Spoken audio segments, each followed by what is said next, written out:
Bismillahirrahmanirrahim. Assalamualaikum warahmatullahi wabarakatuh. Innal hamdalillah nahmaduhu wa nasta'inuhu wa nastaghfiruh wa na'udzu billahi min shururi anfusina wa min sayyiati a'malina. May yahdihillahu fala mudilla lahu wa may yudlil fala hadiya lahu. Asyhadu an la ilaha illallah wahdahu la syarika lahu wa asyhadu anna sayyidina Muhammadan 'abduhu wa rasuluh arsalahu bil huda wa dinil haqqi liyudhhirahu 'ala dini kullihi walau karihal kafirun. Amma ba'du. Alhamdulillah, puja-puji syukur kehadirat Allah Azza wa Jalla yang masih memberikan kepada kita semua nikmat iman, nikmat Islam, nikmat masih bisa berpuasa di hari ke-26 Ramadan ini menuju ke malam 27 Ramadan nanti malam. Maka mudah-mudahan kita semua diberikan kelancaran kesehatan oleh Allah untuk menuntaskan puasa pada tahun ini, dan mudah-mudahan Allah Subhanahu wa taala memberikan karunia Lailatul Qadar kepada kita semua, karena sesungguhnya orang-orang yang berpuasa di bulan Ramadan dengan penuh keimanan dan penuh ketakwaan, ghufira lahu ma taqaddama min dzambih, maka dia diampuni dosa-dosanya oleh Allah, dosa-dosa sebelumnya. Maka sudah diampuni oleh Allah dosa-dosanya, terus mendapatkan anugerah malam Lailatul Qadar, maka sungguh orang tersebut termasuk orang-orang pilihan Allah Subhanahu wa taala. Maka mudah-mudahan kita termasuk di dalamnya. Amin Allahumma amin. Salawat serta salam semoga selalu tercurahkan kepada baginda besar Nabi kita Muhammad sallallahu alaihi wasallam, karena beliaulah kita bisa selamat dari jalan yang kegelapan menuju jalan yang terang benderang. Hadirin jamaah Masjid Al-Khair yang dimuliakan oleh Allah, mudah-mudahan ilmu yang kita dapatkan di majelis ini, di masjid ini bisa bermanfaat untuk kita semua, khususnya ketika kita berada dalam perut kosong. Seseorang mendengarkan tausiah, mendengarkan ilmu agama akan cepat masuk diresapi oleh hatinya. Maka mudah-mudahan setelah bulan Ramadan lewat, kita tetap bisa istiqamah dalam belajar ilmu agama Islam.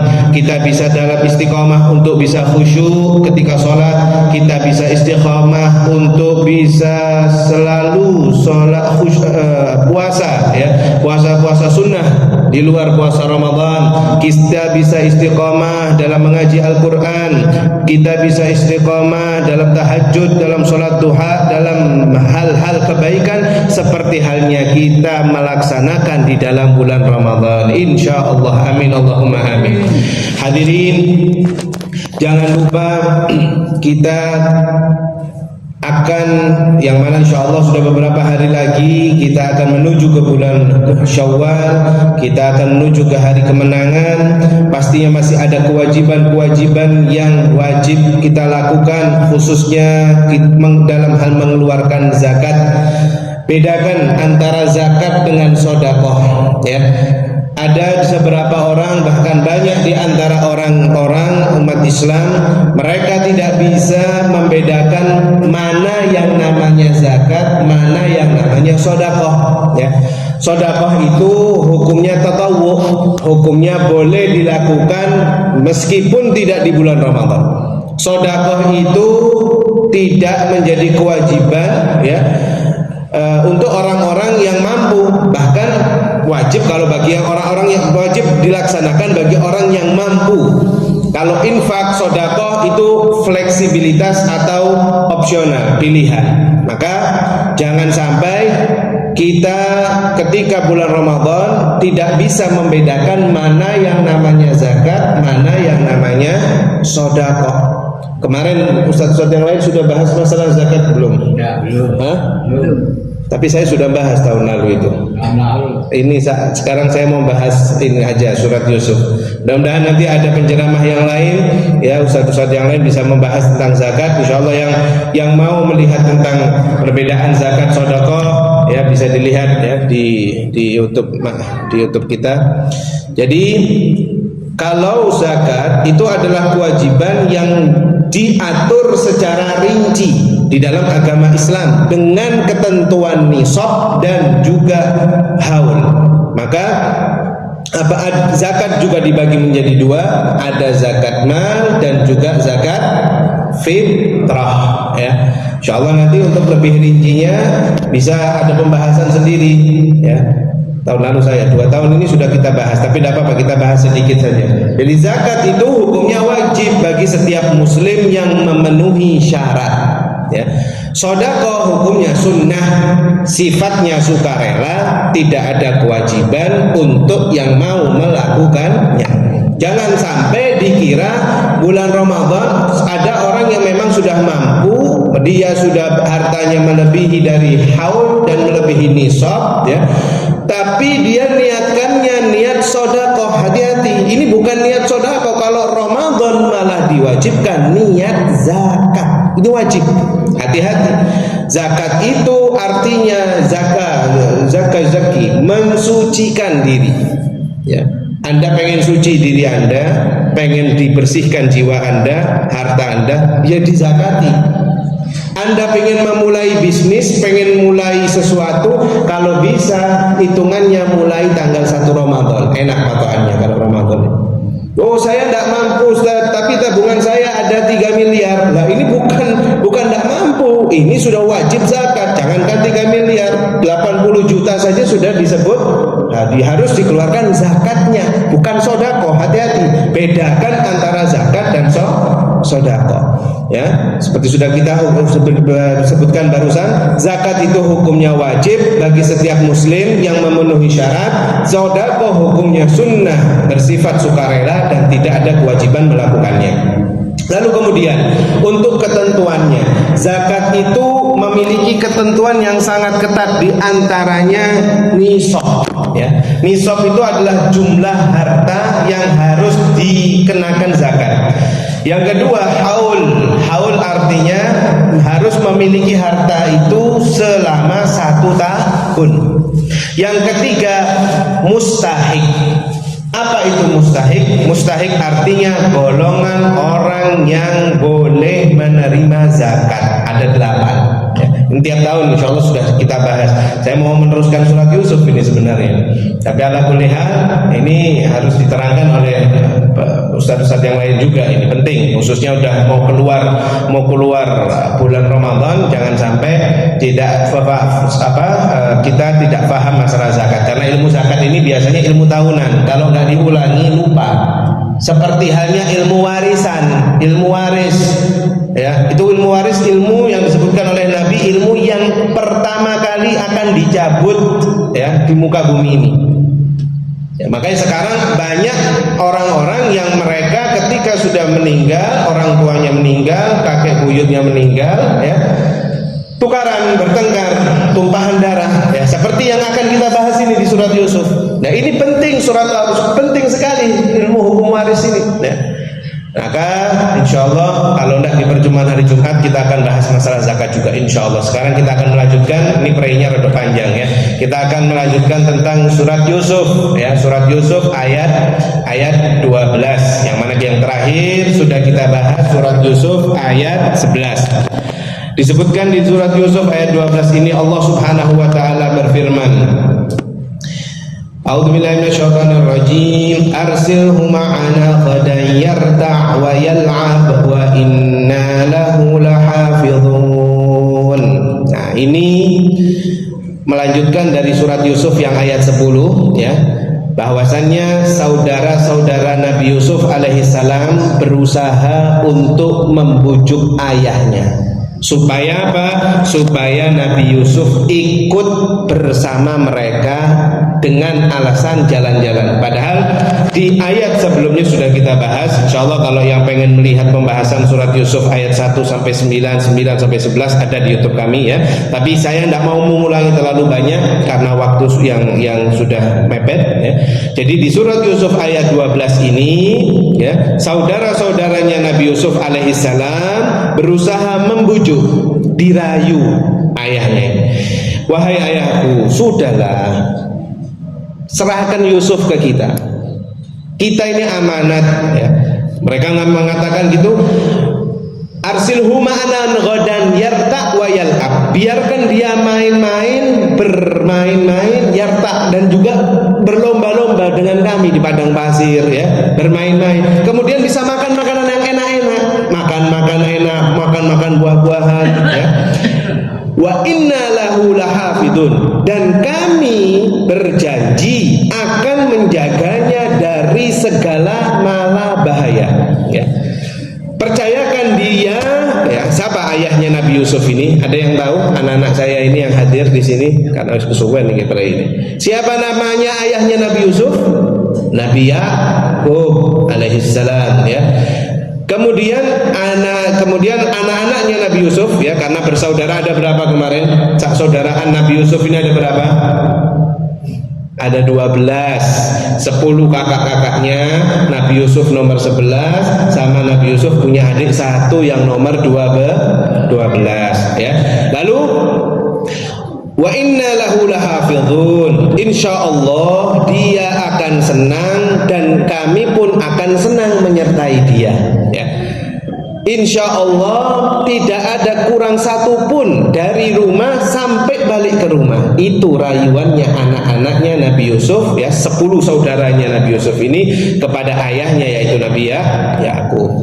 Lalu di ayat 13 Allah Subhanahu wa taala melanjutkan dalam ayatnya ini, qala inni la yahzununi an tadhhabu bihi wa akhafu an ya'kulahu adh-dhi'bu wa antum anhu ghafilun.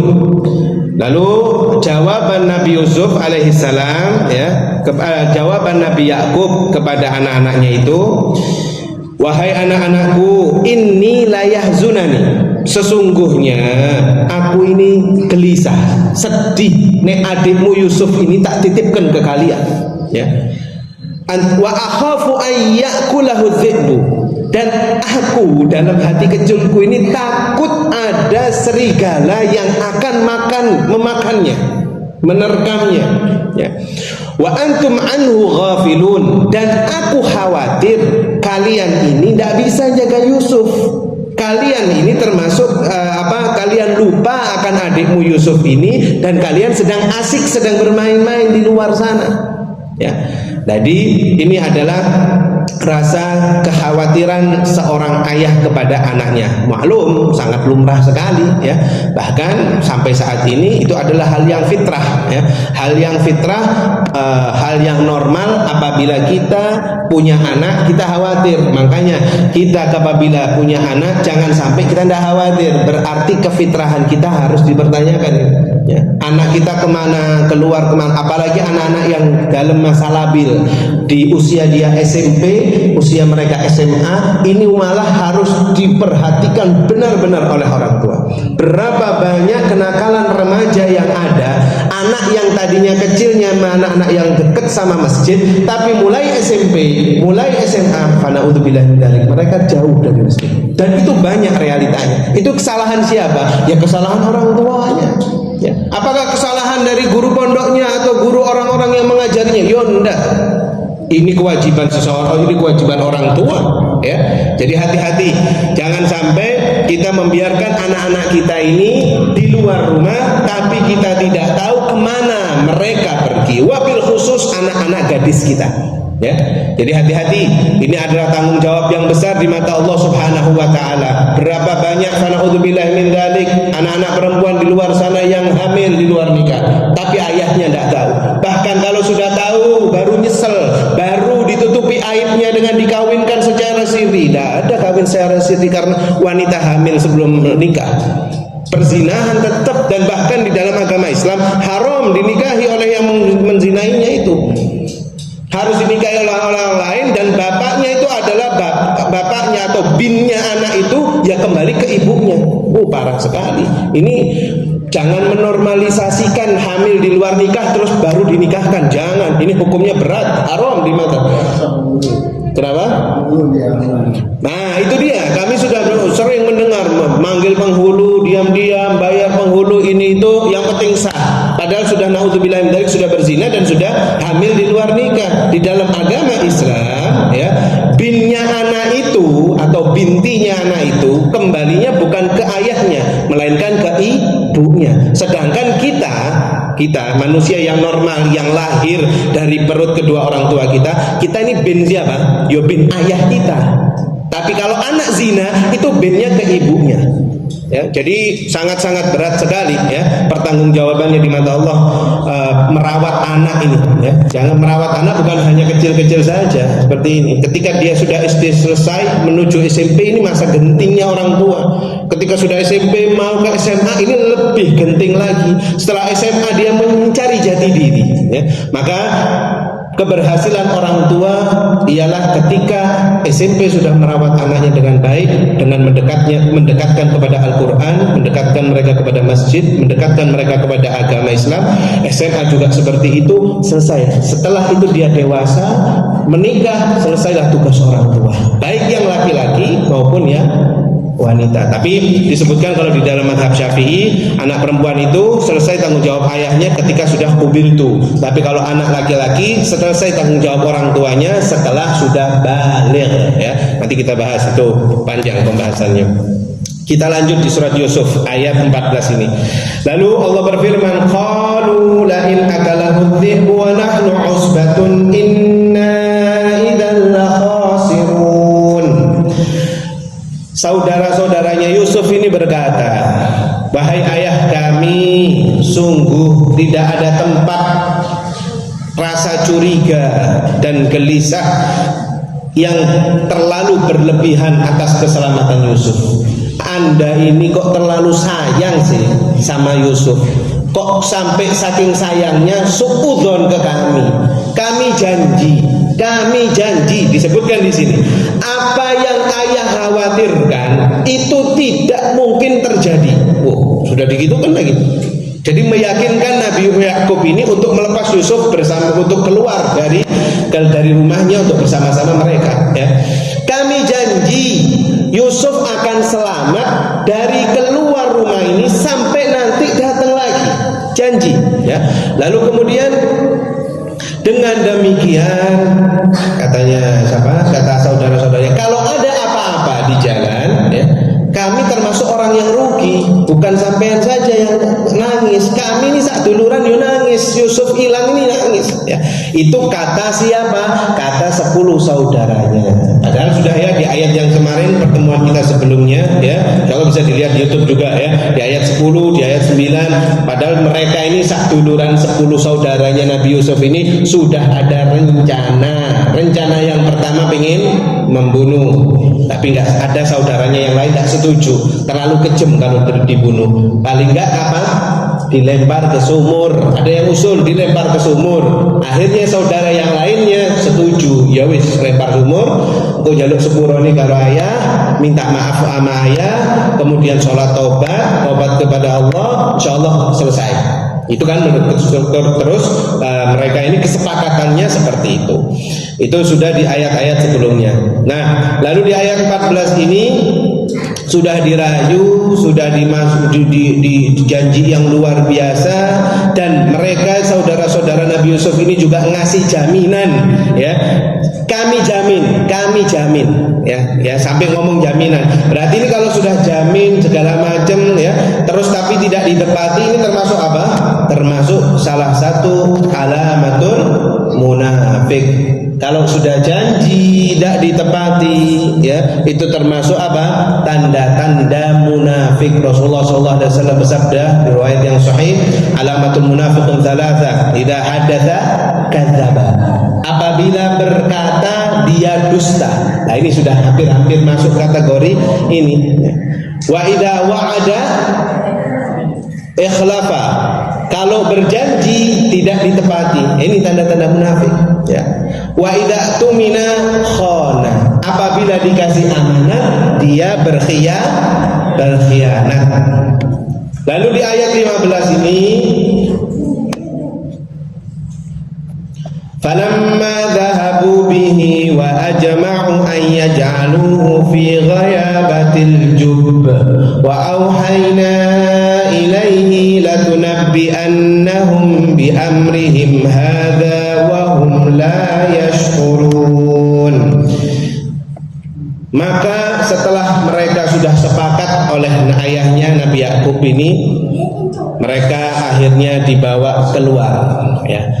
Nabi Yusuf dibawa keluar oleh 10 saudaranya ini untuk jalan-jalan, untuk refreshing, untuk main-main, ya. Setelah itu setelah pada saat di perjalanan yang sudah agak jauh dari rumahnya, ya, baru rencana awal akan dilaksanakan. Ayo bisik-bisik satu duluran iki, ayo eksekusi Yusuf sekarang. Di depan ada sumur, ya, di sini disebutkan falamma dhahabu, ketika mereka membawa Yusuf, wajma'u an yaj'aluhu fi ghayabatil jub, mereka sepakat memasukkan Yusuf alaihissalam ke dasar sumur yang kering. Jadi sudah agak jauh, rencana niatan awal ini sudah akan dieksekusi. Nah, ini mengingatkan kita akan hadis Nabi Muhammad SAW. Orang kalau niat baik, kemudian bisa ngelakoni, maka dapat pahalanya 10 sampai 700 kali lipat. Orang niat baik tapi tidak bisa dilakukan, nggak kesampaian melakukan. Saya niat ini, niat sodako sak kampung mau tak kasih beras 25 kilo semua. Niatnya sudah bagus, tapi tidak mampu dia. Tapi sudah niat, maka apa? Dapat pahalanya gitu. Hitung satu pahala. Ya, itu hadis sahih Bukhari Muslim. Orang niat bisa dilaksanakan maka akan diganjar oleh Allah 10 kali lipat, bahkan sampai 700 kali lipat. Orang niat saja nggak bisa dilakukan, maka dikasih pahalanya 1. Ya. Kemudian ada seseorang niat buruk, niat jahat, tidak dilakukan, maka apa hukumannya? Maka apa? Apakah dia dapat dosa? Tidak dapat dosa. Niat jahat tidak dilakoni, tidak dapat dosa. Niat jahat dilakoni, baru dapat dosa. Ini loh luar biasanya Allah kepada kita, masyaallah hadirin. Coba bayangkan, niat baik gak bisa kita lakukan, kita dapat pahala. Niat baik bisa dilakukan, pahalanya double. Niat jahat gak bisa dilakukan, gak dapat dosa. Kalau sudah niatnya jahat bisa dilakukan, baru sama Allah dikasih dosa. Ini loh rahimnya Allah subhanahu wa ta'ala kepada kita. Begitu juga dengan rencana saudara-saudara Nabi Yusuf alaihissalam ini. Sudah rencana mau dimasukkan ke dalam sumur, niatnya sudah ada, belum dilakukan, belum kecatat dosa. Tapi kalau sudah dilakukan, maka ini sudah baru kehitung dosa. Ya. Lalu wa auhayna ilaihi latunabbi'annahum bi amrihim hadza wa hum la yash'urun, ya. Dan dengan demikian mereka baru, ayo rencana awal kita lakukan. Kau pegang, tutup kepala Yusuf, tutup mulut Yusuf, lemparkan ke dalam sumur. Kejadian lanjut dilakukan hal itu kepada Yusuf alaihissalam, ya. Kemudian niat jahat itu, ya, di ayat 10 kan sebutkan tadi sudah dilakukan. Jadi bukan niat sekarang, sudah dilakoni. Nah, kemudian mereka beranggapan bahwasannya kalau Yusuf sudah masuk sumur, insya Allah, ya maksudnya bukan insya Allah, nanti dia bakal dibawa oleh orang-orang kafilah yang sedang jalan di kota ini, lanjut ngambil air di sumur, terus ke luar negeri. Ya, Yusuf ini nanti dibawa ke luar negeri Mesir. Biarkan sudah. Kalau sudah seperti ini kita aman. Ayah kita tidak kepikiran lagi, tidak terlalu cinta sama Yusuf, gak istilahnya lupalah sama Yusuf, cinta kembali kepada kita, suka kembali kepada kita. Itu menurut pikiran mereka, ya. Kemudian setelah itu Allah mengilhamkan kepada Nabi Yusuf. Sudah masuk di sumur, Nabi Yusuf ditinggalkan oleh saudara-saudaranya. Baru disitulah Nabi Yusuf nangis, sedih, lapar, sudah mulai kedinginan. Ya bayangkan Pak, ya, ketika pagi hari, ketika siang hari, padang pasir itu kan panas. Malam hari tidak ada apa-apa, dingin. Tanpa apapun, tanpa di pakaiannya, pakaian bagian dan atasnya pun diambil, bajunya, ya, disebutkan di riwayat seperti itu, ya. Lalu kemudian Allah mengilhamkan kepada Nabi Yusuf, ya Yusuf, sabar, diilhamkan, engkau nanti kelak pasti akan cerita di depan mereka dan mereka tidak sadar bahwasannya kau masih hidup. Tuh, kayak sinetron, ya. Jadi Nabi Yusuf ditinggal dalam keadaan kecil, tapi nanti ketika suatu saat ketika sudah besar, Nabi Yusuf diselamatkan oleh Allah, akan kembali ke rumahnya dan akan berhadapan langsung dengan saudara-saudaranya ini. Tapi Allah sudah ngomong sabar. Nah, sudah ngomong sabar ini yang level tingkatannya beda-beda, ya.